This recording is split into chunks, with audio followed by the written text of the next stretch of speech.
بسم اللہ الرحمن الرحیم الحمد للہ نحمده ونستعینه ونستغفره ونعوذ باللہ من شرور انفسنا وسیئات اعمالنا من يهده الله فلا مضل له ومن يضلل فلا هادي له واشهد ان لا اله الا الله وحده لا شريك له واشهد ان محمدا عبده ورسوله اما بعد فان خير الحديث كتاب الله وخير الهدي هدي محمد صلى الله عليه وسلم وشر الامور محدثاتها وكل محدثة بدعة وكل بدعة ضلالة وكل ضلالة في النار. اعوذ بالله من الشيطان الرجيم. بسم الله الرحمن الرحيم. انما يعمر مساجد الله من آمن بالله واليوم الآخر وأقام الصلاة وآتى الزكاة ولم يخش إلا الله فعسى أولئك أن يكونوا من المهتدين.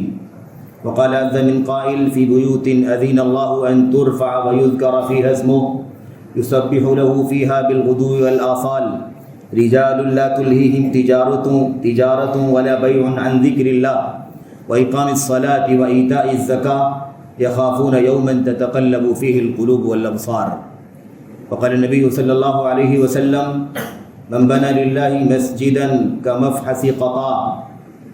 وقال في رواية يبتغي به وجه الله بنى الله له بيتا في الجنة إلى آخر ما قال الله سبحانه وتعالى وما قاله الرسول صلی اللہ علیہ وسلم. برادران اسلام، دینی اور ملی بھائیوں، نوجوان دوستوں، احباب اور بزرگوں، قابل احترام ماں اور بہنوں، عزیز بچوں، ہم اور آپ اس بات کو بہت اچھی طرح سے جانتے ہیں کہ اسلامی سماج میں، اسلامی سوسائٹی میں، خواہ وہ برے طور پر اسلامی ماحول ہو، اسلامی ملک ہو، مملکت ہو، یا پھر کوئی علاقہ ہو، کوئی دائرہ ہو، کوئی بستی ہو، اس میں مسجد کی اہمیت کتنی زیادہ ہوتی ہے. اللہ تبارک و تعالیٰ کے گھروں کا وجود کسی معاشرے میں، کسی سوسائٹی میں، کسی ماحول میں حقیقت میں بہت بڑا کردار ادا کرتا ہے اس سماج کی اصلاح میں، اس سماج کی ترقی میں، اس کی تربیت میں، اس کی تعلیم میں، اور ایسے ہی اس کی ہر طرح کی اصلاح و سدھار میں. قرآن کریم کی آیتوں میں، اللہ کے نبی صلی اللہ علیہ وسلم کی حدیث میں اسی لیے بے شمار دلائل موجود ہیں جن میں مساجد کی تعمیر کا تذکرہ ہے، مساجد کو بنانے، سجانے، سنوارنے اور اس کے حقوق کو ادا کرنے، اور اسی طرح سے اس کا جو کردار ہے، مساجد کا جو کردار کسی بھی سماج میں ہو سکتا ہے، اس کردار کو ادا کرنے کے سلسلے میں کتنی تاکید اللہ کی کتاب کے اندر موجود ہے، اللہ کے نبی صلی اللہ علیہ وسلم کی سنت کے اندر موجود ہے. اللہ کے نبی صلی اللہ علیہ وسلم کے صحابہ کرام کی سیرت کو بھی آپ دیکھیں، امت میں اس طبقے کو بھی دیکھیں جو الحمدللہ ثروت والا طبقہ رہا ہے، اہل خیر کا طبقہ رہا ہے، دولت مندوں کا، اللہ تبارک و تعالیٰ کی راہ میں خرچ کرنے والوں کا طبقہ رہا ہے.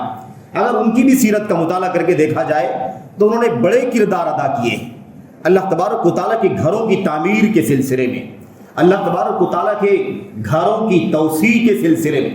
ان کا بڑا عظیم الشان کارنامہ ہے. رہتی دنیا تک اسلامی تاریخ کے صفحات پر وہ چیزیں لکھی بھی ہوئی ہیں، اور ایسے ہی اس سے ہمیشہ استفادہ کیا جائے گا. اسلامی سماج کے لوگ، اسلام سے نسبت رکھنے والے ہمیشہ تاریخ کے ان صفحات کو پڑھیں گے اور ان جیالوں کی سیرت کو پڑھ کر کے اپنے اوپر اسے فٹ کریں گے اور اپنی ذمہ داریاں ادا کریں گے. اس حوالے سے ہے تو بہت ساری باتیں، میں انشاءاللہ تبارک و تعالیٰ اپنے آپ کو نصیحت کرنے کے لیے اور اپنے تمام بھائیوں تک اللہ کے کلام کی چند آیتیں، نبی کریم صلی اللہ علیہ وسلم کی چند حدیثیں، ایسی اپنی بہنوں تک، اپنے جوانوں تک، عزیزوں تک چند باتیں پہنچانے کے لیے چند باتیں آپ کے سامنے عرض کرنا چاہوں گا. دعا کرتا ہوں کہ اللہ تبارک و تعالیٰ مساجد کے کردار کو سمجھنے کی توفیق عطا فرمائے.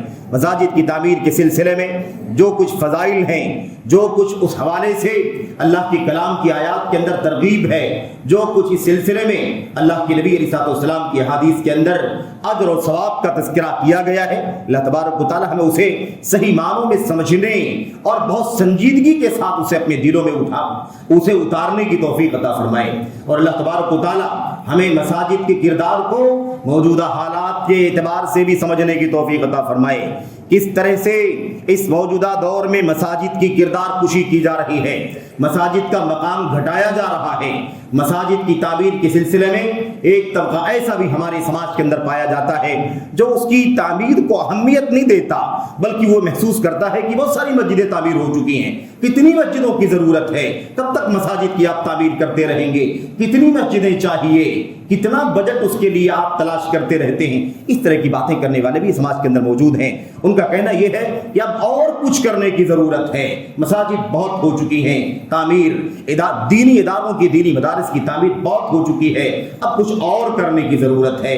اس لیے ہمیں چاہیے کہ ہم اس حوالے سے صحیح جو موقف ہونا چاہیے، کتاب اللہ کا موقف، نبی کریم صلی اللہ علیہ وسلم کی سنت کا موقف، امت کے اسلاف کا، حضرات صحابہ کرام کا، تابعین کا، خیر القرون کا اور ان کے نقش قدم پر چلنے والے بعد کے لوگوں کا جو اس حوالے سے صحیح معنوں میں کردار ہونا چاہیے اور صحیح جو تقاضا ہے اس کو سمجھنے کی اللہ تبارک و تعالیٰ توفیق عطا فرمائے اور اس تناظر میں مساجد کی تعمیر کی اہمیت کو سمجھنے کی توفیق بخشے، آمین رب العالمین۔ آئیے اللہ تبارک و تعالیٰ کے کلام کی دو جگہوں سے ایک دو آیتیں آپ کے سامنے پڑھی گئی ہیں، آئیے ذرا ان آیتوں کا ترجمہ آپ سمجھ لیں۔ اور میں سمجھتا ہوں کہ قرآن کریم تو ایسے بھی رب ذوالجلال کا کلام ہے اور وہ متن ہے، وہ اللہ تبارک و تعالیٰ کے الفاظ اور حروف کا مجموعہ ہے، اس کے اندر عظیم الشان پیغام موجود ہے اس کے بندگان کے لیے، اسلام کے نام لیواؤں کے لیے۔ میرے بھائیوں، اللہ تبارک و تعالیٰ فرماتا ہے انما یعمر مساجد اللہ من آمن باللہ والیوم الآخر۔ اس سے پہلے والی آیت کریمہ میں اگر اسے بھی پڑھا جائے تو بات اور زیادہ واضح ہو سکتی ہے۔ اللہ تبارک و تعالیٰ فرماتا ہے ما کان للمشرکین ان یعمروا مساجد اللہ شاہدین علی انفسہم بالکفر۔ اللہ تبارک و تعالیٰ فرماتا ہے مشرکوں کے بس کا نہیں ہے، مشرکوں کا کام نہیں ہے کہ وہ خود کفر کی گواہی اپنے سلسلے میں دے رہے ہوں اور اس کفر کی گواہی کے ساتھ مساجد کی تعمیر کریں۔ اس کا کفار سے کیا تعلق ہے، اس کا مشرکین سے کیا تعلق ہے؟ وہ تو بتکدے بنا سکتے ہیں، مورتیوں کی تراش کر سکتے ہیں، مساجد کی تعمیر مشرکوں کا کہاں کام ہے؟ اللہ تبارک و تعالیٰ نے اس کے بعد والی یہ آیت کریمہ ہے، اس میں اللہ فرماتا ہے انما یعمر مساجد اللہ من آمن باللہ والیوم الآخر۔ حقیقت میں حصر کے ساتھ انما حصر کے لیے آتا ہے، یہ ادات حصر ہے، یہ جو لفظ ہے نا، یہ لفظ یہ بالکل محدودیت کا معنی نکالتا ہے۔ اللہ تبارک و تعالیٰ فرماتا ہے انما یعمر مساجد اللہ، در حقیقت صرف اور صرف مساجد کی تعمیر جو کرتے ہیں ان میں یہ خوبیاں پائی جاتی ہیں، ان کا مقام یہ ہوتا ہے، ان کی شان یہ ہوتی ہے، ان کے صفات یہ ہوتے ہیں۔ اللہ تبارک و تعالیٰ ایمان والوں کی صفات، مساجد کی تعمیر کرنے والوں کی صفات کو خود بیان فرماتا ہے کہ میرے گھروں کی تعمیر، میرے لیے سجدہ، رکوع اور عبادات کی انجام دہی کے لیے جو گھروں کی تعمیر ہوتی ہے یہ مساجد، اللہ تبارک و تعالیٰ فرماتا ہے ان گھروں کی تعمیر کرنے والے دراصل کون ہوتے ہیں؟ من آمن باللہ۔ آئیے صفات کو گنتے جائیے، کیا فضائل ہیں، کیا مقام ہے ان کا جو مساجد کی تعمیر کرتے ہیں، کیا خوبیاں ہیں ان کی جو مساجد کی تعمیر میں حصہ بٹاتے ہیں، جو اللہ تبارک و تعالیٰ جو انہیں جس بات کی بھی توفیق عطا فرماتا ہے۔ میرے بھائیوں، اللہ نے فرمایا من آمن باللہ والیوم الآخر، اللہ تبارک و تعالیٰ پر جو ایمان رکھتے ہیں، آخرت کے دن پر ایمان رکھتے ہیں، وہ لوگ مساجد کی تعمیر کرتے ہیں۔ میرے بھائیوں، یہ دو خوبیاں بڑی عظیم الشان ہیں اور آپ کو قرآن کریم کی آیات میں بھی اور نبی کریم صلی اللہ علیہ وسلم کی سنت میں بھی آپ کو یہ دو خوبیاں، اللہ پر ایمان اور آخرت پر ایمان کا تذکرہ خاص طور پر ملے گا، جبکہ ہم سب جانتے ہیں کہ ایمان کے ارکان 6 ہیں، ایمان کے بنیادی گوشے 6 ہیں جن پر ہمیں ایمان رکھنا چاہیے، لیکن اکثر و بیشتر آپ دیکھیں گے کہ ساری 6 کے 6 ارکان کا تذکرہ نہ کر کے اللہ تبارک و تعالیٰ نے اپنے کلام کے اندر بھی اور نبی کریم صلی اللہ علیہ وسلم نے اپنی حدیث کے اندر بھی دو خوبیوں کا تذکرہ فرمایا۔ بہت ساری جگہوں پر اللہ تبارک و تعالیٰ کے گھروں کی تعمیر کرنے والوں کے بارے میں کیا فرمایا؟ جو اللہ پر ایمان رکھتے ہیں، صحیح معنوں میں ایمان والے ہیں، صحیح معنوں میں توحید پرست ہیں، صحیح معنوں میں اللہ تبارک و تعالیٰ کی الوہیت کا، اس کی ربوبیت اور اسماء و صفات کا حق ادا کرنے والے ہیں۔ شرک کا کوئی ذرہ، شرک کا کوئی شائبہ بھی ان کی زندگی میں نہیں پایا جاتا۔ پہلے والی آیت کریمہ کے مقابل میں آیت کریمہ ہے، وہاں اللہ نے فرمایا مشرکین اللہ کے گھروں کی تعمیر نہیں کر سکتے۔ ایمان والے حقیقت میں جو ہوتے ہیں، جن کا ایمان اللہ تبارک و تعالیٰ پر ہوتا ہے صحیح معنوں میں، وہ اللہ کے گھروں کی تعمیر کرتے ہیں۔ آخرت پر جن کا ایمان ہوتا ہے وہ اللہ کے گھروں کی تعمیر کرتے ہیں، یعنی جن کا یہ عقیدہ ہے، پختہ یقین ہے کہ ہمیں مرنا ہے، مرنے کے بعد اللہ تبارک و تعالیٰ کے سامنے پیش ہونا ہے، حساب دینا ہے، اللہ تبارک و تعالیٰ کے فیصلے کے مطابق جنت یا جہنم ملنا ہے، جن کا پر ایمان ہے وہ اللہ تبارک و تعالیٰ کے گھروں کی تعمیر کرتے ہیں۔ تو اللہ تبارک و تعالیٰ کے گھروں کی تعمیر کرنے والوں کا مقام یہ ہے کہ وہ ایمان والے ہیں، ان کا مقام یہ ہے کہ وہ آخرت پر ایمان رکھنے والے ہیں، اللہ تبارک و تعالیٰ کی توحید کی اقراری، آخرت پر ایمان رکھنے والے ہیں۔ اس کے بعد اللہ تبارک و تعالیٰ مزید خوبیاں وَأَقَامَ الصَّلَاةَ وَآتَ الزَّكَاةَ، اور دو خوبیاں یہ بھی ہیں کہ وہ اللہ تبارک و تعالیٰ کے لیے نمازیں قائم کرتے ہیں اور زکوٰۃ دیتے ہیں اللہ تبارک و تعالیٰ کی راہ میں۔ اور آخری صفت کیا ہے؟ اللہ تبارک و تعالیٰ فرماتا ہے وَلَمْ يَخْشَ إِلَّا اللَّهَ، اور انہیں اللہ تبارک و تعالیٰ کے سوا کسی کا کوئی خوف نہیں ہوتا، کوئی ڈر انہیں اللہ تبارک و تعالیٰ کے سوا کسی کا نہیں ہوتا، وہ نہیں ڈرتے سوائے اللہ تبارک و تعالیٰ کے کسی سے۔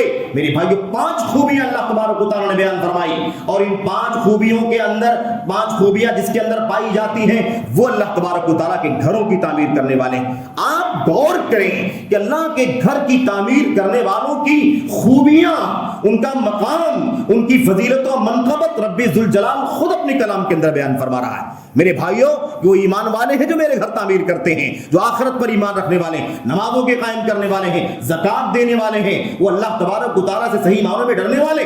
اور جب یہ خوبیاں انسان کے اندر پائی جاتی ہیں، اللہ کے گھروں کی تعمیر کرتا ہے وہ، تو اللہ تبارک و تعالیٰ انہیں ایک بشارت بھی دیتا ہے، بشارت سناتا ہے، خوشخبری فَعَسَىٰ أُولَٰئِكَ أَن يَكُونُوا مِنَ الْمُهْتَدِينَ۔ اللہ تبارک و تعالیٰ فرماتا ہے یقین ہے کہ ایسے لوگ ہدایت یافتہ لوگوں میں سے ہو جائیں گے۔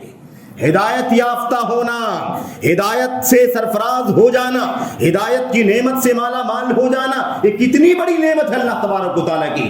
وہ نعمت ہے ہدایت کی جس کی دعا ایک بندہ ہر سورۃ الفاتحہ کی تلاوت کرنے کے وقت اللہ تبارک و تعالیٰ سے کرتا ہے، اللہ سے مانگتا ہے اہدنا الصراط المستقیم، اے اللہ تبارک و تعالیٰ صراط مستقیم کی توفیق عطا فرما، صراط مستقیم کی ہدایت دے چلا صراط مستقیم پر۔ تو ہدایت پا لینا اللہ تبارک و تعالیٰ کی بہت بڑی توفیق ہے۔ میرے بھائیوں یاد رکھیے ہدایت بمقابلہ ضلالت ہے، ہدایت بمقابلہ انحراف ہے، ہدایت بمقابلہ کفر و شرک ہے، ہدایت بمقابلہ الحاد ہے، ہدایت بمقابلہ بے دینی ہے، ہدایت بمقابلہ راہ حق سے انحراف ہے۔ میرے بھائیوں اللہ تبارک و تعالیٰ کے کلام کے اندر اس بات کی شہادت ہے، یہ مقام ہے اللہ کے گھروں کی تعمیر کرنے والوں کا، یہ شان ہے اللہ تبارک و تعالیٰ کے گھروں کی تعمیر کرنے والوں کی۔ میرے بھائیوں اللہ تبارک و تعالیٰ نے اپنے کلام میں یہ باتیں بیان فرمائی ہیں۔ اچھا آیت کریمہ دوسری جگہ سے بھی ہم نے پڑھی ہے، ذرا اس کا بھی معنی سمجھ لیں، پھر بقیہ باتیں مزید جو ہیں وہ آپ کے سامنے عرض کی جائیں۔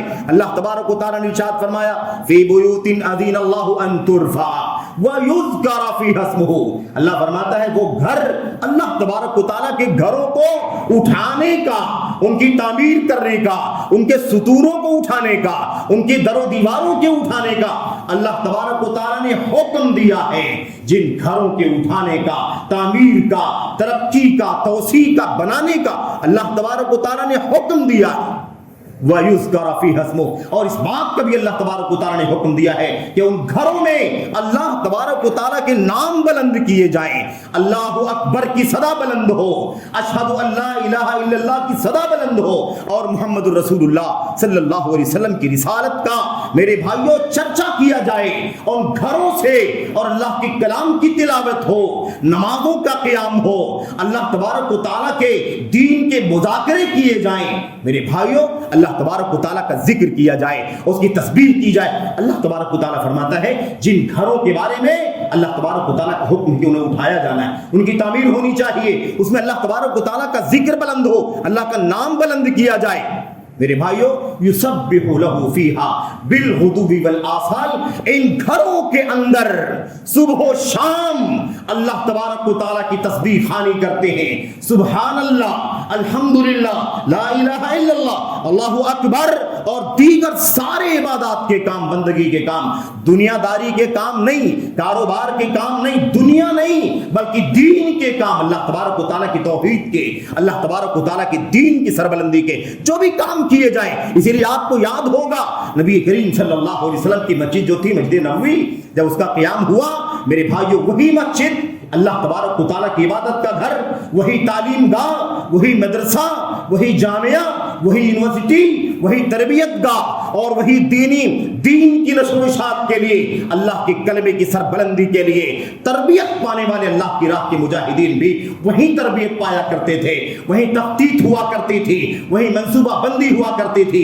غرض وہیں سے اللہ تبارک و تعالیٰ کے دین کے ہر پہلو کا کام کیا گیا۔ میرے بھائیو یاد رکھو، اللہ تبارک و تعالیٰ فرماتا ہے ان گھروں کے اندر صبح و شام اللہ کی تسبیح خوانی کرتے ہیں۔ کون لوگ کرتے ہیں؟ اب ان کی تعریف کی جا رہی ہے۔ یہ اللہ کے گھروں کو بلند کرنے والے، اس میں اللہ تبارک و تعالیٰ کا ذکر کرنے والے، تسبیحات کرنے والے، اذکار کرنے والے، اور ایسے ہی اللہ تبارک و تعالیٰ کے لیے عبادتیں کرنے والے، نماز کا قیام کرنے والے، قرآن کریم کی تلاوت، مذاکرہ کرنے والے، ذکر و اذکار کرنے والے، میرے بھائیوں ان کی شان بیان کی جا رہی ہے۔ کون ہے وہ؟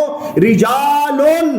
میرے بھائیو یہ اللہ تبارک و تعالیٰ کے کلام کا انداز ہے۔ جب اللہ تبارک و تعالیٰ کسی کا مقام بیان کرنا چاہتا ہے تو سیاق ایسا ہوا کرتا ہے، ساری باتیں بیان کر دی گئی، اس کے بعد ان کی شان بیان کی جا رہی ہے۔ اللہ فرماتا ہے رجال لا تلہیہم تجارۃ ولا بیع عن ذکر اللہ۔ اے اللہ کے گھروں کی تعمیر کرنے والوں، اے اس کے در و دیوار کو بلند کرنے والوں، اے اس کی توسیع میں حصہ داری کرنے والوں، اللہ کے کلام کے اندر اپنے فضائل کو سمجھو، اپنے مقام کو سمجھو۔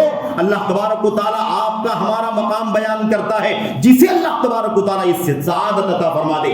اللہ فرماتا ہے رجال لا تلہیہم تجارۃ، وہ ایسے لوگ ہوتے ہیں اللہ کے گھروں کو بلند کرنے والے، یعنی اس کی تعمیر کرنے والے، اس میں اللہ کا نام لینے والے، تسبیحات و اذکار کرنے والے صبح و شام۔ کون لوگ ہوتے ہیں؟ رجال، وہ اللہ کے بندے ہوتے ہیں، لا تلہیہم تجارۃ ولا بیع عن ذکر اللہ، انہیں اللہ تبارک و تعالیٰ کے ذکر سے، اللہ تبارک و تعالیٰ کے ذکر سے نہ کوئی کاروبار روکتا ہے، نہ کوئی لین دین روکتا ہے، نہ کوئی خرید و فروخت روکتا ہے، کوئی چیز رکاوٹ نہیں بنتی ہے اللہ تبارک و تعالیٰ کے گھر کی تعمیر میں۔ میرے بھائیوں اور کس چیز میں؟ اللہ نے فرمایا عن ذکر اللہ، اللہ کے ذکر سے نہیں روکتی، وَإِقَامِ الصَّلَاةِ، اور نماز قائم کرنے سے نہیں روکتی، وَإِيتَاءِ الزَّكَاةِ، زکات دینے سے نہیں روکتی، يَخَافُونَ يَوْمًا تَتَقَلَّبُ فِيهِ الْقُلُوبُ وَالْأَبْصَارُ۔ اللہ تبارک و تعالیٰ فرماتا ہے یہ وہ لوگ ہیں جو اس دن سے ڈرتے ہیں جس دن ہماری نگاہیں پلٹ جائیں گی، ہماری آنکھیں الٹ جائیں گی۔ قیامت کے دن کی ہولناکی کا ذکر کیا جا رہا ہے کہ اس دن جب ہماری نگاہیں پلٹ جائیں گی، ہولناکی کا عالم ہوگا، خوف کا عالم ہوگا، قیامت کا زلزلہ ہوگا۔ میرے بھائیوں نقشہ آپ نے اللہ کے کلام کی آیتوں میں پڑھا اور سنا ہے، یاد رکھیں اس ہولناکی کا جب وقت ہوتا ہے نا، قیامت کا منظر، اس قیامت سے ڈرتے ہوئے یہ اللہ تبارک و تعالیٰ کے مخلص بندے، یہ اللہ تعالیٰ کی رضا کے لیے، اللہ تبارک و تعالیٰ کی رضا کے لیے، اللہ کے گھروں کی تعمیر میں، اس کی ظاہری تعمیر کے لیے، اس کی معنوی تعمیر کے لیے حصہ لیتے، ایسے لوگوں کا مقام اللہ تبارک و تعالیٰ بیان کرتا ہے۔ یاد کریں پہلی آیت کریمہ میں اللہ تبارک و تعالیٰ نے 5 صفات بیان فرمایا، اور 5 صفات کے بعد آخر میں اللہ نے فرمایا ہدایت پانے والے یہ لوگ ہوں گے۔ ہدایت کی بات یاد آئی تو ایک بات آپ سمجھ کر کے آگے بڑھیے میرے بھائیوں، یہ مسجدیں ہدایت کا ذریعہ ہیں، ہدایت کا۔ قرب قیامت کے سلسلے میں رسول کریم صلی اللہ علیہ وسلم کی روایت جس کے بارے میں محدثین نے کلام کیا ہے، لیکن حضرت علی بن ابی طالب رضی اللہ تعالیٰ عنہ کا اسی سلسلے میں اپنا اثر بھی موجود ہے۔ اس کے اندر کہتے ہیں قیامت سے پہلے پہلے حالات یہ ہو جائیں گے، اسلام کا صرف نام باقی بچے گا، قرآن کریم کے الفاظ باقی بچیں گے، اس کی لکھاوٹ باقی بچے گی، اور اس کے بعد اللہ کے نبی علیہ السلام نے اور یا پھر حضرت علی بن ابی طالب رضی اللہ تعالیٰ عنہ نے کیا کہا؟ یہ کہا ان کی مسجدیں تو آباد ہوں گی، مسجدیں تو بڑی شاندار، لیکن ہوگا کیا میرے بھائیوں؟ ان کے دل ہدایت سے ویران ہوں گے۔ مسجدیں در و دیوار ڈھانچے کھڑے ہوں گے لیکن صحیح معنوں میں ہدایت نہیں ہوگی ان کے یہاں، وہ اللہ تبارک و تعالیٰ کی ہدایت سے محروم کر دیے جائیں گے۔ قرب قیامت کا نقشہ کھینچا گیا، غور کرنے کی بات ہے۔ آیت کریمہ میں اللہ فرماتا ہے یہ ساری خوبیاں ہیں، یہ سارے فضائل ہیں مساجد کی تعمیر کرنے والوں کے، اور ثمرہ کیا ہے؟ یہ لوگ ہدایت یافتہ لوگوں میں شامل ہو جائیں گے۔ مساجد ہدایت کا ذریعہ ہے، لیکن قرب قیامت عالم یہ ہوگا کہ در و دیوار تو کھڑے ہوں گے مسجدوں کے، لیکن دل ان کے دل ہدایت سے ویران ہوں گے، ہدایت سے خالی ہوں گے، ایسی صورتحال پیدا ہو جائے گی۔ میرے بھائیوں یاد کریں اللہ تبارک و تعالیٰ کے کلام کی آیتیں ہم سے کیا کہتی ہیں، اس میں کیا پیغام ہے؟ پیغام یہ ہے کہ مسلمانوں اللہ کے گھروں کی تعمیر کرو۔ اور ویسے بھی ہم جانتے ہیں میرے بھائیوں، حضرت رسول کریم صلی اللہ علیہ وسلم کی سیرت کا نمونہ ہم نے پڑھا ہے اور ہمیں اس کا مطالعہ ہے، اس کا سرسری تذکرہ میں آپ کے سامنے اشارے کے طور پر کروں گا۔ حضرت ابراہیم خلیل اللہ علیہ السلام کو جانتے ہیں، آپ سمجھ سکتے ہیں جب حضرت ابراہیم علیہ السلام کو اللہ تبارک و تعالیٰ کا حکم ہوا اور حکم ربانی پر انہوں نے تعمیل کی اپنے رب کے حکم کی، اس کا نقشہ اللہ تبارک و تعالیٰ نے کھینچا۔ ابراہیم علیہ السلام نے کیا کہا تھا؟ انی اسکنت من ذریتی بواد غیر ذی زرع عند بیتک المحرم ربنا لیقیموا الصلاۃ۔ اے اللہ تبارک و تعالیٰ، اے پروردگار، تیرے حکم سے میں نے اپنے بال بچوں کو ایسی جگہ پر بسا دیا ہے، ایسی جگہ پر بسا دیا ہے، ٹھہرا دیا ہے جہاں کوئی پودا نہیں ہے، جہاں کوئی گھاس پھوس نہیں ہے، جہاں کوئی آدم زاد نہیں ہے کوئی نہیں، لیکن عند بیتک المحرم، لیکن اپنے بچوں کو تیرے محرم گھر کے پاس بسایا ہے، تیری عبادت گاہ خانے کعبہ کے پاس بسایا ہے۔ میرے بھائیوں نکتہ سمجھو، ابراہیم علیہ السلام نے اپنی اولاد کو بیت اللہ الحرام کے دامن میں کیوں بسایا؟ کیوں کہا عند بیتک المحرم ربنا لیقیموا الصلاۃ؟ اس لیے میں نے بسایا ہے مسجد کے پاس تاکہ یہ میری ذریت، میری اولاد تیرے لیے نماز قائم کرے، جو مقصد زندگی بندگی ہے، مقصد زندگی بندگی ہے رب ذوالجلال کی۔ اس لیے اللہ ہے تو وہاں کچھ نہیں، لیکن تیرا گھر ہے جو مقصد زندگی ہے عبادت کے لیے، اس لیے میں نے تیرے گھر کے پاس اپنی اولاد کو، اپنے بچوں کو بسایا ہے۔ اور نبی کریم صلی اللہ علیہ وسلم نے جب پہلی اینٹ رکھی اسلامی سماج کی، اسلامی سوسائٹی کی، تو نبی کریم صلی اللہ علیہ وسلم جب مدینے میں داخل ہوئے، آپ مدینے کا جو مدخل تھا، میرے بھائیوں یاد کریں اس منظر کو، جس کا اللہ تبارک و تعالیٰ نے تذکرہ فرمایا ہے، لَمَسْجِدٌ أُسِّسَ عَلَى التَّقْوَى مِنْ أَوَّلِ يَوْمٍ أَحَقُّ أَن تَقُومَ فِيهِ۔ اللہ فرماتا ہے، اللہ تبارک و تعالیٰ نے اس کا تذکرہ کر دیا۔ نبی کریم صلی اللہ علیہ وسلم مدینے میں داخل ہو رہے ہیں، ہجرت کے موقع پر یاد کریں میرے بھائیوں، اللہ کے نبی نے سب سے پہلا کام اسلامی سماج کی بنیاد رکھی، تو آپ نے کچھ اور نہیں کیا، آپ نے سب سے پہلا کام مسجد کی تعمیر کا کیا۔ مجھے بتاؤ، اللہ کے نبی کو نہیں معلوم ہے کہ آپ کی رات کہاں گزرے گی، آپ سوئیں گے کہاں رات کو، آپ کا رات کا کھانا کہاں ہوگا، آپ کا بستر کیا ہوگا، آپ کو نہیں پتا۔ میرے بھائیوں آپ کو فکر ہے تو سماج میں اللہ کے گھر کی تعمیر کی فکر ہے، چلو پہلے مسجد کی تعمیر کرو۔ میرے بھائیوں پہلے ہی ہفتے میں مسجد کی تعمیر ہو گئی، اور اس کے بعد میرے بھائیوں جب مدینہ پہنچے، وہ اصل جگہ جہاں نبی کریم صلی اللہ علیہ وسلم کی مسجد قائم ہے، تو آپ نے وہاں بھی بنو نجار سے گفتگو فرمائی۔ ان کی ایک جگہ تھی، آپ نے فرمایا سامنونی علی حائطکم، اے بنو نجار کے لوگوں تم لوگ اس کی قیمت بتلا دو، یہ جو خالی جگہ پڑی ہوئی ہے اس کی قیمت بتلاؤ، میں قیمت ادا کر کے اللہ کے گھر کی تعمیر کرنا چاہتا ہوں۔ یہاں مدینہ ہے، یثرب نام تھا اس کا، آج سے یہ نبی کا شہر ہے، میں یہاں اس معاشرے کی بنیاد اللہ تبارک و تعالیٰ کے گھر سے کرنا چاہتا ہوں۔ مجھے بتاؤ کتنا بے لوث تھے وہ نبی، اور اس نبی کے ماننے والے، نبی کے مت والے، انہیں کوئی پرواہ نہیں، سب کے سب میرے بھائیوں کھجوروں کے درخت کاٹنے، اس کی چھالیں نکالنے اور اس کے پتوں کو جمع کرنے کے لیے سارے صحابہ کرام تیار ہو گئے۔ کیسا جذبہ تھا، انہوں نے سمجھا تھا اسلامی سماج کی سب سے بڑی بنیاد اور سب سے پہلی اینٹ مسجد سے شروع ہونی چاہیے۔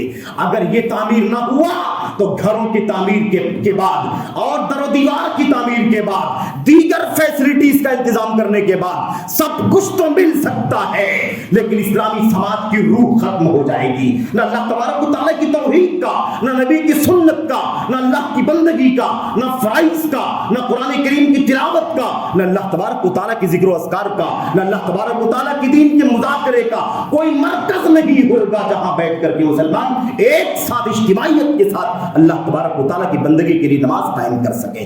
میرے بھائیوں اندازہ لگاؤ کہ کس منظر رہا ہوگا.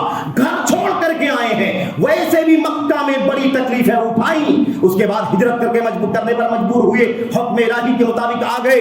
کسی کی بیوی چھوٹ گئی, کسی کا بچہ چھوٹ گیا, کسی کا کاروبار چلا گیا, کسی کی زمین جائیداد چلی گئی, کسی کی دکان, کسی کا مکان چلا گیا, اور مدینہ پہنچے تو مسجد نبوی کی تعمیر کرنا ہے. میرے بھائیوں یاد کرو یہ مقام ہے اسلامی سماج میں مساجد کی تعمیر کا. اسی لیے تو اللہ تبارک و تعالیٰ نے مساجد کی تعمیر کرنے والوں کا مقام اتنا اونچا بیان فرمایا ہے. یہ شہادت دنیا کی ہے, دنیا کی. ایمان والے ہو, تقوی والے ہو, نماز قائم کرنے والے ہو, آخرت پر ایمان ہے, اللہ سے نہیں ڈرتے ہو, تمہارا مقام یہ ہے, اس لیے تم اللہ کے گھروں کی تعمیر کرتے ہو. میرے بھائیوں اللہ تبارک و تعالیٰ کا ذکر و اذکار کرتے ہو, تم اللہ کو یاد کرنے کے لیے نہ تمہیں کاروبار سے کوئی رکاوٹ پیدا ہوتی ہے, نہ لین دین سے کوئی رکاوٹ پیدا ہوتی ہے, تم سب قربان کر دیتے ہو اللہ تبارک و تعالیٰ کی توحید کے لیے, اور اس کے دین کے بقا کے لیے, اس کی اسلامی سماج کی جڑ کو مضبوط کرنے کے لیے. یہ مقام اللہ تبارک و تعالیٰ اسی لیے بیان فرمایا, یہ شہادت دنیا کی ہے. نبی محترم صلی اللہ علیہ وسلم نے اس کی شرح فرما دی, آخرت میں کیا ملنا ہے وہ ساری حدیثیں آپ کے سامنے. من بنا للہ مسجدا بن اللہ لہ بیتا فی الجنہ, من بنا للہ مسجدا یبتغی بہ وجہ اللہ بن اللہ لہ بیتا فی الجنہ, من بنا للہ مسجدا کمصحف قطاط بن اللہ لہ بیتا فی الجنہ. اس ساری حدیثیں نبی کریم صلی اللہ علیہ وسلم کی آتی رہتی ہیں. جو اللہ کے لیے گھر بنائے, یہ نکتہ یاد رہے, اللہ کے لیے 1 روپے خرچ کرو, اللہ کی رضا کے لیے خرچ کرو. تمہارا لاکھ نہیں کافی ہے, تمہارے کروڑ کی کوئی ضرورت نہیں, جو بھی خرچ کرو اللہ کی رضا کے لیے کرو, تاکہ اللہ کی شہادت کے, اللہ کی تصدیق کے, ایمان کی شہادت کے مستحق بن سکو, اور جنت میں تمہیں اللہ تبارک و تعالیٰ وہ مقام دے جس کا وعدہ اللہ نے اپنے نبی کی زبان سے آپ سے ہم سے کر دیا ہے. تو من بنا للہ مسجدا بن اللہ لہ بیتا فی الجنہ. یاد رکھو جو اللہ کے لیے گھر تعمیر کرے گا, اللہ کا مسجد تعمیر کرے گا, اللہ تعالیٰ اس کے لیے جنت میں محل تعمیر کرے گا. اگر مسجد کوئی بناتا ہے, مسجد میں حصے داری کرتا ہے, کسی نے 10,000, کسی نے 20,000, کسی نے اپنی استطاعت کے مطابق 5,000, 2,000, 1,000, اس سے کم زیادہ جو بھی کرتا ہے, یاد کرو اپنے گھر کی تعمیر کے لیے پیسے خرچ کرتا ہے, لیکن دنیا میں نہیں, اللہ تبارک و تعالیٰ کی جنت میں. تم تعمیر کرنے میں پیسے خرچ کرو گے, اپنا وقت لگاؤ گے, اپنی صلاحیتیں خرچ کرو گے, اپنی انرجی لگاؤ گے اللہ تبارک و تعالیٰ کی تعمیر کے لیے, اللہ کے گھر کی تعمیر کے لیے. اصل میں وہ تمہارا محل تعمیر ہوگا, لیکن اس زمین پر نہیں ہوگا, اللہ تبارک و تعالیٰ کی جنت میں وہ گھر تعمیر ہوگا. یاد کرو یہ مقام آپ کو کسی اور کام کی فضیلت میں نہیں ملے گا, یہ اللہ کے گھروں کی تعمیر کا مقام ہے. میرے بھائیوں, میرے بزرگوں, بات مجھے لمبی نہیں کرنی ہے آپ سے, اسی نقطے پر 1-2 باتیں اور آپ سے عرض کرنی ہے. اللہ کے نبی صلی اللہ علیہ وسلم نے یہاں فرمایا للہ, دوسری حدیث کے اندر اللہ کے نبی نے فرمایا یبتغی بہ وجہ اللہ. جو اللہ کے لیے مسجد تعمیر کرے, جو مسجد کی تعمیر کرے اور اس مسجد کی تعمیر میں حصہ لینے سے اس کا مقصد دکھاوا نہیں, ریاکاری نہیں, شہرت نہیں, پبلسٹی نہیں, نام نہیں, چرچا نہیں, فوٹو ویڈیو نہیں, میڈیا پر اس کی رپورٹ نہیں, بلکہ مقصد کیا ہے, یبتغی بہ وجہ اللہ. اس کے پیچھے مقصد یہ ہے کہ اس کے ذریعے وہ اللہ کی رضا چاہتا ہو, اللہ تعالیٰ کی رضا چاہتا ہو, اللہ کی خوشنودی چاہتا ہو. بن اللہ لہ بیتا فی الجنہ, اللہ تبارک و تعالیٰ اس کے لیے جنت میں گھر بنائے گا. یہ مقام ہے میرے بھائیوں, میرے بزرگوں, اے اہل خیر, اے اس مسجد کے ذمہ داروں, اے اللہ تبارک و تعالیٰ کی مسجد میں حصہ لینے والوں, اللہ تبارک و تعالیٰ تمہاری قربانیوں کو قبول فرمائے. تمہارا یہ جذبہ کہ ایسی مسجد میں ہمیں حصہ لینا ہے, اپنی طاقت کے مطابق لینا ہے, جس کے منبر سے توحید کی صدا بلند ہوگی, جس کی منبر سے نبی کی سنت کا اعلان کیا جائے گا, جس کے منبر سے شرک اور بدعقیدگی کا خاتمہ کیا جائے گا, جس کے منبر سے بدعات کا, خرافات کا, منکرات کا سماج سے ازالہ کیا جائے گا. اس جذبے کے ساتھ اللہ تبارک و تعالیٰ کے گھر کی تعمیر میں حصہ لینے والوں, تمہیں اللہ کے گھر کی تعمیر کے بدلے میں اللہ کے فضل و کرم سے جنت میں محل کی بشارت مبارک ہو. یہ بشارت قبول کرتے جاؤ, مزید جذبہ پیدا کرو, مزید آگے بڑھو, گھٹنے والا نہیں ہے اللہ تبارک و تعالیٰ کی راہ میں خرچ کرنے سے. یاد رکھو دنیا کا یہ وہ سودا ہے، وہ سودا ہے، وہ کاروبار ہے، وہ تجارت ہے رب ذوالجلال کے ساتھ، جس میں کبھی اللہ کے بندے کو گھاٹا نہیں ہو سکتا ہے. یرجونا تجارت لن تبور، ایسی تجارت کر رہے ہیں جو کبھی گھاٹے سے نہیں گزرنے والی ہے. یاد کرو دنیا میں 10,000 5,000 اس سے کم زیادہ خرچ کرے، اللہ تبارک و تعالیٰ اسے جنت میں محل عطا فرما دے. اللہ کے نبی نے فرمایا جو اللہ تبارک و تعالیٰ کی رضا کے لیے اللہ کے لیے گھر تعمیر کرے گا، مسجد تعمیر کرے گا، چاہے وہ چھوٹی کیوں نہ ہو، بہت چھوٹی بھی ہو، حتیٰ کہ پرندے کے گھونسلے کے برابر بھی ہو، تب بھی اللہ تبارک و تعالیٰ کی رضا کے لیے اللہ کے گھر کی تعمیر میں حصہ لینے کے نتیجے میں اللہ تبارک و تعالیٰ اسے جنت میں گھر محل عطا فرمائے گا. یاد کرو میرے بھائیوں کسی پرندے کے گھونسلے میں کوئی نماز نہیں پڑھ سکتا. مثال ہے نبی کی زبان سے کہ تم چھوٹا بھی گھر تعمیر کرو یا گھر کی تعمیر میں چھوٹا بھی حصہ لے لو، 10 فٹ کا حصہ لے لو، 5 فٹ کا حصہ اپنے ذمے لے لو، 2-4 فٹ کا ذمہ اپنے حصے میں بٹا لو. یاد کرو اللہ تبارک و تعالیٰ تمہیں اس کے بدلے میں جنت میں محل عطا فرمائے گا. یاد کرو میرے بھائیوں میرے بزرگوں، اور بہت ساری باتیں ہیں، میں آپ سے ایک بات اور 2 بات اور عرض کر کے بات ختم کرتا ہوں. اللہ کے نبی محمد الرسول اللہ صلی اللہ علیہ وسلم نے یہ بات یاد رکھنا، یہ نکتہ ہے، اسلام کی شناخت ہے، اسلام کی شان ہے، اسلام کی پہچان ہے. یہ نیکیوں کا معاملہ کتنا عظیم الشان ہے. یہ گھر آپ تعمیر کریں گے، آپ حصہ بٹائیں گے تو آپ کو اس کا صلہ، اس کا بدلہ کتنا زیادہ ملتا چلا جائے گا. میرے بھائی اللہ کے نبی نے فرمایا جو شخص کسی اللہ کی مسجد میں آئے، صبح کے وقت آئے، اس کا مقصد سوائے اس کے کہ وہ عبادت کر لے، وہ سیکھے یا سکھائے، تعلیم و تعلم کے لیے، عبادت و بندگی کے لیے آئے، اس کے سوا کوئی ریاکاری دکھاوا دنیا داری نہ ہو، تو اللہ کے نبی نے فرمایا اسے ایک عمرہ کرنے والے کے برابر ثواب ملے گا، جس کا عمرہ مکمل ہوگا، کمپلیٹ عمرے کا ثواب ملے گا. اور جو یہی کام شام کو کرے گا اللہ تبارک و تعالیٰ اسے ایک مکمل حج کا ثواب عطا فرمائے گا. یاد کرو آپ کے مال سے، آپ کی قربانیوں سے اگر مسجد کی تعمیر ہو گئی تو آپ کا مقام دنیا میں کتنا اونچا ہے، آخرت میں صلہ اس کا کتنا زیادہ ہے. میرے بھائیوں حضرت عثمان غنی کو کون نہیں جانتا؟ عثمان غنی کو کون نہیں جانتا؟ یاد کرو آئیڈیل بناؤ عثمان غنی رضی اللہ تعالیٰ عنہ کو، خاص طور پر جب عثمان غنی کے خلاف زبان درازیاں کی جا رہی ہیں اور ان کی عظمت پر بٹے لگائے جا رہے ہیں، اس وقت ذرا زیادہ نمایاں کرنے کی ضرورت ہے عثمان غنی کی شان کو. وہ عثمان غنی جنہوں نے مسجد نبوی کی تعمیر کے حوالے سے، نبی نے فرمایا مسجد نبوی تنگ ہو رہی ہے، مسلمانوں کی تعداد کافی ہو چکی ہے، بغل میں خالی جگہ ہے، کون اسے خریدے گا جنت کے ایک زمین کے ٹکڑے کے بدلے میں؟ کون خرید کر کے اسے مسجد میں شامل کر دے گا؟ اللہ تبارک و تعالیٰ اس کے بدلے میں جنت کے اندر اس سے بڑا ٹکڑا زمین کا عطا فرمائے گا.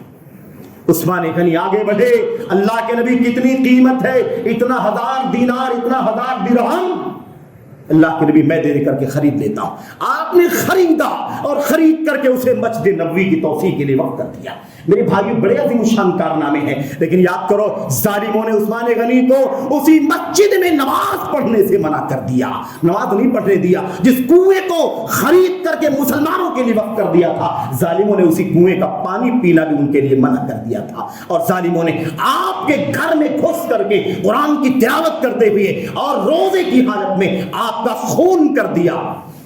میرے بھائیوں اس مقام کو لوگ نہیں گناتے، بٹا لگانے کی کوشش کرتے ہیں. آج یاد کر لو اللہ کے گھروں کی تعبیر کے موقع پر کہ آپ اسی راہ پر چل رہے ہو، انہی کو آئیڈیل بناتے ہو جنہیں اللہ تبارک و تعالیٰ نے یہ مقام عطا فرمایا تھا. وہ مسجد نبوی جہاں ایک نماز کا ثواب 1000 نماز کے برابر ہے.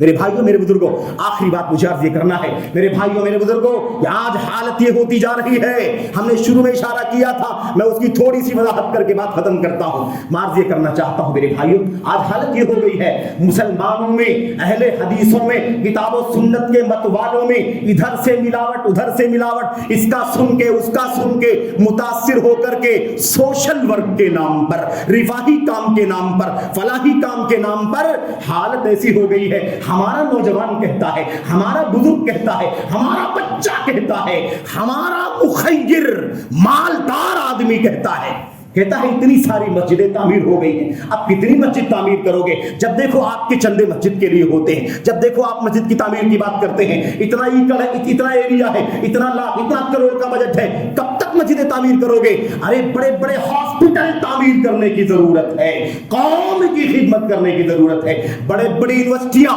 بڑے بڑے کالجز اور میرے بھائیوں اکیڈمیز قائم کرنے کی ضرورت ہے۔ وہ کب کرو گے مسلمانوں اہل حدیث ہو؟ آؤ ذرا وہ کرتے ہیں۔ مسجدیں بہت ہو گئی، مدرسے بہت ہو گئے۔ میں پوچھنا چاہتا ہوں میرے بھائیوں کہ کیا علاج و معالجہ کرنے کے لیے، کیا دوائی علاج کرانے کے لیے اہل حدیث ہاسپٹل کی ضرورت ہے؟ کیا عصری تعلیم حاصل کرنے کے لیے، میڈیکل اور انجینئرنگ کی تعلیم حاصل کرنے کے لیے کیا اہل حدیث یونیورسٹیز کی ضرورت ہے؟ پوری دنیا میں جہاں چاہو آپ حاصل کر سکتے ہو، وہ کام تو دنیا کے لوگ کرتے ہیں۔ آپ کی توحید کے لیے مسجد کی تعمیر آپ میں سے کون کرتا ہے؟ بتاؤ دنیا میں کون سی مسجد ہے جن ممبروں سے خالص توحید کی دعوت چلتی ہو؟ کون سی مسجدیں ہیں جن ممبروں سے خالص سنت کی نشر و اشاعت ہوتی ہو؟ مسلمانوں، تم کس کو دیکھ کر کے بہک جاتے ہو؟ کس کو دیکھ کر کے مروب ہو جاتے ہو؟ اس کو دیکھ کر کے مروب نہ ہو۔ اپنا مشن سمجھو، اپنا مشن سمجھو، اپنا راستہ سمجھو۔ یہ بھی منہج کا بگاڑ ہے کہ توحید و سنت کا علم بردار، منہج اہل حدیث کا علم بردار بچہ اور اس کا بزرگ آ کر کے کہے، مالدار آ کر کے کہے کہ مسجدوں کی تعمیر بس۔ اب اسکول کی ضرورت ہے، کالج کی ضرورت ہے، یونیورسٹیز کی ضرورت ہے، ہاسپٹلز کی ضرورت ہے، مساجد بہت ہو گئی۔ مجھے بتاؤ کیا توحید کی دعوت مکمل ہو گئی؟ کیا سماج میں دل کے بیمار، شرک و کفر والے، بدعت والے کیا علاج ہو گیا ان کا؟ کہ آپ کو اب ہاتھ پیر کا علاج کرنے کے لیے ہاسپٹل قائم کرنے کی فکر سوچ گئی؟ غور کرنے کی ضرورت ہے۔ میں آپ کو صرف فکر دینا چاہتا ہوں، یہ غلط فہمی ہے۔ میں نہیں کہتا کہ رفاہی کام ہونا چاہیے، نہیں ہونا چاہیے، ہونا چاہیے، لیکن کبھی برتری نہیں ہو سکتی۔ ہم بپا کیے گئے ہیں دنیا کے اندر۔ اہل حدیثوں سنو، علم بردار اہل حدیث سنو، اللہ کے فضل و کرم سے جن کو اللہ نے مال و دولت سے نوازا ہے وہ سنیں اس بات کو، آپ کے مال سے اگر توحید و سنت کا کام نہیں ہوا تو دنیا کا کوئی بھی کام کر ڈالو، اللہ کی ہاں ذمہ داری سے بری نہیں ہو سکتے۔ آپ کا سب سے بڑا کام ہے آپ کا مال اللہ کے گھروں کی تعمیر میں لگے، آپ کا مال اللہ کے گھروں کی اللہ کے دین کی تعلیم کے لیے مراکز اور مدارس میں لگے، آپ کا مال دین اسلام اور توحید و سنت کی کتابوں کے نشر و اشاعت میں لگے۔ یہ سب سے بڑی سعادت کی بات ہوگی۔ یہی کرو، یہی کرتے کرتے جیو اور اسی پر مت جاؤ۔ اللہ تبارک و تعالیٰ تم کو ہم کو اس کی توفیق عطا فرمائے۔ ادھر ادھر کی باتوں میں مروب ہونے کی کوئی ضرورت نہیں ہے۔ میرے بھائیوں، میں آپ سے عرض کرنا چاہتا ہوں کہ مساجد کی تعمیر میں حصہ لو، اس سے بڑا کام دنیا کا کوئی نہیں۔ اسلامی سماج کی پہلی یونٹ ہے میرے بھائی، جیسا کہ میں نے عرض کیا آپ کے سامنے بہت ساری باتیں ہیں، وہ ساری باتیں آپ کے سامنے لانے کا موقع نہیں ہے۔ میں عرض کرتا ہوں، اللہ سے دعا کرتا ہوں کہ اللہ تبارک و تعالیٰ جن بھائیوں نے مسجد کی تعمیر میں حصہ لیا ہے، اللہ تعالیٰ ان کی اس قربانی کو قبول فرمائے، انہیں اس کا بدلہ دنیا میں بھی آخرت میں بھی عطا فرمائے۔ اور آگے بڑھو، ترغیب بھی دلانا چاہتا ہوں، بس مت کرو، آپ کو ایک محل نہیں چاہیے، بہت سارے محل چاہیے۔ آگے بڑھو، اللہ کے گھروں کی تعمیر میں حصہ لو۔ یہ سعادت آپ کو ملے نہ ملے، آپ کی زندگی وفا کرے نہ کرے، کوئی ضمانت نہیں ہے۔ اللہ سے دعا کرو کہ اللہ تبارک و تعالیٰ آپ کو مزید کی توفیق عطا فرمائے۔ میں کمیٹی کو، ذمہ داران کو، علماء کو، اہل خیر کو، سارے حصہ لینے والوں کو اللہ تبارک و تعالیٰ کی اس فضیلت کا وعدہ کرنا چاہتا ہوں، اس فضیلت کے وعدے کی یاد دلانا چاہتا ہوں کہ دنیا میں ساری سعادتیں مساجد کی تعمیر کے لیے ہیں، آخرت میں جنت کا محل اللہ تبارک و تعالیٰ نے آپ کے لیے تیار کر رکھا ہے۔ اس لیے کوئی بخیلی نہیں، کوئی کنجوسی نہیں، کوئی ہاتھ روکنے کا معاملہ نہیں، پوری فیاضی کے ساتھ، سخاوت کے ساتھ، دریا دلی کے ساتھ اللہ کے گھروں کی تعمیر میں حصہ لو۔ اللہ تعالیٰ کا وعدہ ہے کہ وہ دنیا میں تم اللہ کے گھر کی تعمیر کرو گے، وہ آخرت میں قیامت کے دن جنت میں تمہیں محل تعمیر کر کے دے دے گا۔ اللہ تبارک و تعالیٰ سے دعا ہے کہ اللہ تعالیٰ ہم سب کی اپنی اپنی کوششوں کو اللہ تبارک و تعالیٰ قبول فرمائے، سب کو اللہ تعالیٰ دنیا میں نیک صلہ بدلہ عطا فرمائے، آخرت میں جنت اور مغفرت اور اپنی رضوان کی سعادت سے مالا مال فرمائے۔ آمین رب العالمین، صلی اللہ وسلم وبارک علی نبینا محمد وعلی آلہ وصحبہ اجمعین۔ السلام علیکم ورحمۃ اللہ وبرکاتہ۔